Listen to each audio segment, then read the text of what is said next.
want to take you all back for a second, if I may, to a very glorious time in my life, to a very glorious time in what I believe to be a lot of your lives as well, to a very glorious year in particular.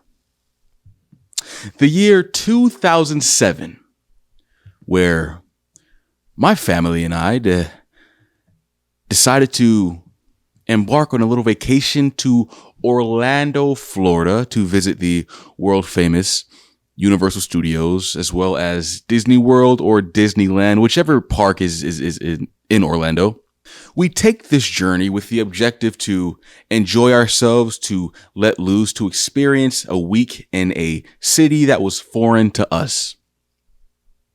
And we did just that. We all piled into the giant green expedition that we owned at the time and began to make the long and very treacherous drive to Florida from San Antonio, Texas. And we get there and we do just what we set out to do. We enjoy the city. We have a good time. We go to the theme parks that we had planned on visiting. But we did one thing in particular while on that vacation that would stick with me for the rest of my life. Now, it was 2007. I was in the third grade, probably like 8, 9 years old. Very impressionable young man I was. And so things like thrills and high adrenaline activities, I loved. I was hooked. And what we did on that vacation, on that fateful day, whatever day it was, we'll call it a Tuesday, involved just that. We wake up one morning, my siblings and I were in this hotel room, and my parents and I tell us that they want to take us somewhere to do an activity with the family, and they think we'd all enjoy it, get a real kick out of it. And so we get up, we get dressed, and we pile back into that same green expedition, and we make our way. It's about a 10-minute drive, not too far from the hotel, but we get to this parking lot, and within the parking lot, there's this strange-looking cylindrical building that shoots up all the way into the sky. So confused, we proceed to walk into that building, and we're met with the sound of loud forces of wind, so loud that they were almost deafening to the ear. And confused, we proceed even further into the building, and we round a corner, and we see this giant, again, cylindrical tube within the building. It's like a funnel. And you get a little closer and you see the flooring of this funnel is like a cage type material almost that is completely see-through. And you look down into that pit and there is a giant turbine, a giant fan that blows and produces wind so powerful that it's able to thrust full-grown men high into the air. And so I'm taken back. I had never seen something so strange. The whole experience to me was just jarring, but exhilarating nonetheless. And what I didn't know was we were doing indoor skydiving. And so we rent out these jumpsuits. We get on these weird goggles, and we have these weird like nets or caps that go over our head to protect our to keep our hair from blowing all over the place. And we take this little 30-minute training course from one of the instructors that worked in the building, the skydiving instructors. And we learn a few things like how to control ourselves while in the tube and doing the activity. We learn certain positions and maneuvers to be able to kind of navigate where we go while doing this like simulated free fall, right? To prevent us from like slamming into the windows. And it was incredible. The building, by the way, the building was named Sky Venture Orlando. And if you look now on like Google Images, you'll see that building is nothing more than a pile of dirt next to a hotel. They had since tore the building down. I don't know why. It was an extremely fun thing to do, but whatever. And so we finished these lessons, and it was my turn first. I jump into the tube, and I'm now indoor skydiving. The instructor is there kind of giving me lessons and guiding me as I'm doing the activity, and it was incredible. And what I didn't know at the time is that little surprise activity that my parents had planned for us to do on a whim while on vacation would greatly impact my young life, at least the next 2 hours of it. And I would learn things in that 2-hour activity that would, I believe, grant me the knowledge and the expertise and the experience to call myself an expert. An expert on indoor skydiving, an expert on skydiving, an expert on the craft in general. So much so that I feel rather confident in speaking, not only confident, but familiar in speaking about the subject, the story at hand today. Now, in telling you my experience in skydiving, I use words like exhilarating and fun and thrill. But I would not use those same words in the story that I bring forth to you today. Instead, I would use the words tragic. I would use the words unfortunate. Maybe even the word careless. Because this story today is not a fun, innocent childhood vacation story. No. This story is about how a simple mistake, a simple, careless mistake could result in life or death. A simple, careless mistake that resulted in the loss of life. And this story is about a Mr. Ivan Lester McGuire. Now, let's get serious for a second. Ivan Lester McGuire was a 35-year-old experienced skydiver instructor who was born in Durham, North Carolina. Okay. His love for skydiving would quickly turn into a bit of an obsession, if you will. Okay. So much so that he would go on to rack up over 800 different jumps. Okay. That's quite a lot of jumps for a skydiver. Okay.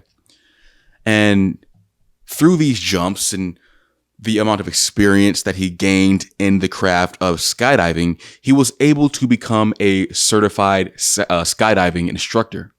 And on the afternoon of April 5th, 1988, Mr. Ivan Lester McGuire was scheduled to perform a jump along with a student and fellow instructor.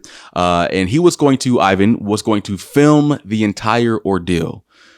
Now, see, Ivan, he not only was dedicated to partaking in these jumps, but he was also dedicated to teaching and sharing the craft and knowledge of the craft with other students. And so he had somehow devised some sort of contraption, if you will, that would allow him to take these giant camcorders from the 80s, like these giant bulky ass camcorders, and he would somehow strap them onto himself, and he was able to perform a skydive while simultaneously filming his other students as they perform their skydives, kind of like a football coach who films practices in games so that the other athletes, the student athletes, could watch their film and learn from the footage. That's exactly what Ivan did with his students. I mean, this guy was extremely dedicated and took his dedication and love of the craft to new heights in very different ways. And so on that fateful afternoon, Ivan would board a plane with the student, the instructor, and of course the pilot of the plane. And he was carrying with him, of course, the camcorder, and he had brought along all of the equipment that was needed to operate this camcorder mid-jump. And that equipment, the equipment included a big bulky bag that contained all of the wiring and power apparatuses to film and operate the camera. And this whole part of the story is rather interesting because not only was he able to film the jump of his student and, of course, the instructor, he performed the jump at the same time as these guys. So he was filming. And as I mentioned earlier, this story does not end too well because not only does he film the student, but he also would film his last moments in that same video. And we'll get to that. He boards that plane, and he presses record. And he begins to film the ascent of the plane, and it gets to about 10,000 feet, a little over 10,000 feet, which comes in just around 2 miles high. They're 2 miles in the air, and they are preparing to jump. And that's when the footage that we have access to is shown here. Now, as you can see in that footage, you have Ivan, you have the instructor, and you have the student who is strapped to the front of the instructor as they are performing a tandem jump. And Ivan is preparing to leap out of the plane himself while filming. And Ivan makes the first jump out of the plane, okay? Followed very soon after by the instructor and the student. And they perform the jump, and for the most part, in the beginning of the footage, everything looks fine. It looks routine as usual.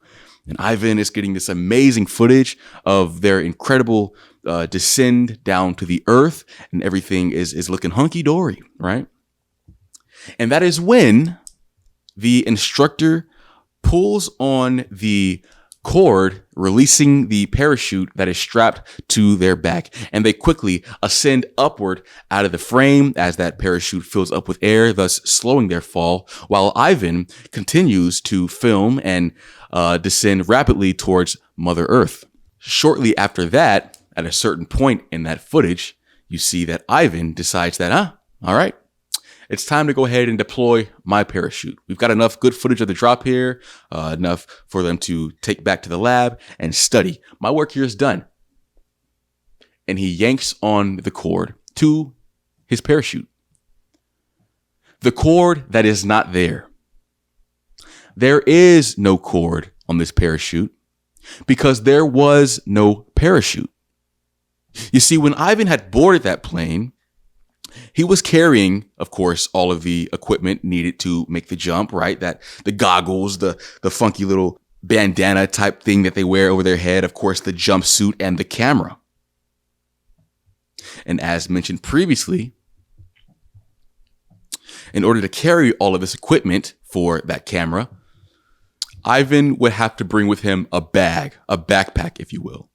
And he would put that backpack on, and for whatever reason you want to chalk it up to, it is believed that he was just used to the feel of having something on his back, right? And so somehow he must have not registered that the pack that is on my back is not the parachute that I need to make this jump safely, but is instead the pack containing all of the camera equipment. And when I board this plane, I'm used to having weight and a strap on my back and my shoulders. So I'm not even gonna double check, right? And that was his fatal flaw, because in that same footage, shortly after he goes to yank on that ripcord and release that parachute, you see panic. You see a hand come into frame as he begins to gyrate and like flail his arms. And the footage would continue, and at a certain point, I mean, the footage that we have is rather short. But towards the end of that footage, you see there's like a stillness almost, a calmness, if you will, like an acceptance of what's to come. Because the camera, it becomes still all of a sudden, and you're now staring at the ground, which is rapidly approaching. Now, as mentioned earlier, that jump was from a little over 10,000 feet. And you're looking in the footage at the ground that's approaching, and the ground is approaching pretty damn fast, even for being that high up. Now, one thing I learned when I was doing that indoor skydiving lesson so many years ago was that terminal velocity for a skydiver, terminal velocity being the fastest that a person can fall, is around 120 degrees or 120 miles per hour. Well, it is estimated by experts that Ivan would hit the ground at a little over 150 miles per hour. He was going well above terminal velocity.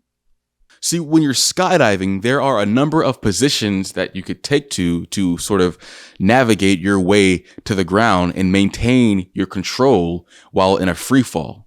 And one of the most common positions that you often see is the neutral belly position. And as the name would suggest, you are falling belly forward with your hands cocked to the side of your head with a cupping position on the hands, and your feet are sort of in the same position, and you're falling at a controlled rate of speed. If you were to get into another position, let's say the seated position, where you're falling feet first, and it looks almost, if you look at, I'll include a picture here. It looks as if you're like sitting down almost as you're free falling. Well, if you want to get into the physics of it, because there is less wind resistance hitting the body in that position, you're able to sort of slice through the air, and you're actually able to fall at much higher speeds than terminal velocity, which is 120 miles per hour. You have records of some guys getting as high as 200 miles per hour. And so it is believed that in his panic, in his realization of what happened, and as he's flailing around, he must have positioned himself in such a way that would allow him to reach those speeds. So this would indicate that this man was absolutely freaking out, and rightfully so, because he would hit the ground at well above terminal velocity. And when he hits the ground, the impact was so great that the camera that he was recording all of this with would explode on impact. And the footage that we have access to is only available because experts were able to piece together the film that was recovered. And what you see is only the film that was able to be salvaged. And so we're missing the part of the plane, the part of the journey where he, of course, makes the impact, but we're also missing the part of the journey where he boards the plane, and the part of the journey where he would receive his okay by the pilot to make the jump. I did a little research here. According to FAA, the Federal Aviation Administration, the pilot, the person who is piloting the plane that said jumpers are going to leap out of and skydive, they must sort of act as the gatekeeper to the passengers being able to jump off. There's a certain level of scrutiny and a number of boxes that must be checked by the pilot of said plane before he gives the blessing for these guys to make their jump. And one key thing that the pilot must check for before the skydivers make their jump is they must, of course, obviously have a parachute, right? And so with Mr. Ivan, who is a very experienced jumper with over 800 jumps to his name, and who on that day was carrying a pack on his back, and to his colleagues around him being so experienced, wouldn't think to check that that pack was a parachute because it's fucking Ivan McGuire here. This guy's a stud. There's no need to check. He's going to make a jump. He's obviously wearing his parachute. There's a pack on his back. It must be the parachute because Ivan wouldn't make those kind of errors. It is believed that the pilot sees this pack, assesses the situation, and decides that Ivan is wearing the parachute. That pack that's on Ivan's back must be his parachute. And he gives Ivan the blessing to make the jump. Now, after the tragedy had ended, the dust had settled, there was an investigation performed by the Riley Police Department, who at first, due to the confusion of the whole situation, would deem the entire incident a suicide.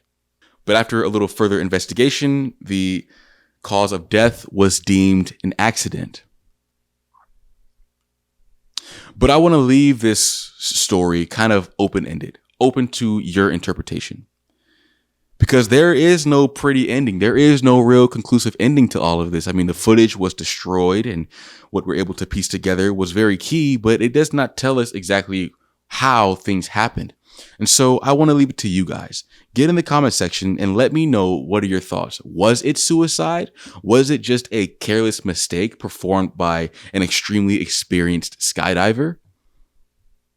Myself personally, with doing all of this research, I wasn't quite able to come to much of a conclusive ending to all of this, because it does remain a bit of a mystery. And the footage that I present to you today of Mr. Ivan's final moments has gained quite a bit of popularity on the internet. And it stirred up a bit of controversy for, the fact that obviously the footage is insane. The whole incident is insane, but the fact that it was recorded is crazy. And this is the 80s, like before GoPro. So to film something like this was quite out of the ordinary. If you get really deep into some of these forums and online discussions about this incident here, some people even go as far as to say that he was set up, like somebody maybe switched out the parachute with the bag, and there's a lot of conspiracy and a lot of different stories and explanations being thrown around. But all in all, whatever conclusion that you come to concerning this topic, there is one thing that we must all take away from the video and the whole situation. It's just how fragile life can be, really. Because this is a story of one man who, through experience and through a deep understanding of his craft, had developed a sort of unalertness, if you will. So much so that he made a very simple mistake that would cost him his life. Now, just the other day, I was in a rush and I was heading to work, and I make it all the way downstairs. I get to my truck and reach in the pocket to pull out my key, only to realize that I left my damn key upstairs. A very simple mistake that cost me about 30 seconds in having to run back inside and grab the key. A very simple mistake, something that we do all the time. We're human. We make mistakes. But when you're doing something that is so high stakes, such as skydiving, there is no room for error. And so I mentioned earlier, there's a lot of discussion, a lot of different ideas and conspiracies even being thrown around as to what happened to this man on that fateful day. I believe that he truly made a very simple mistake.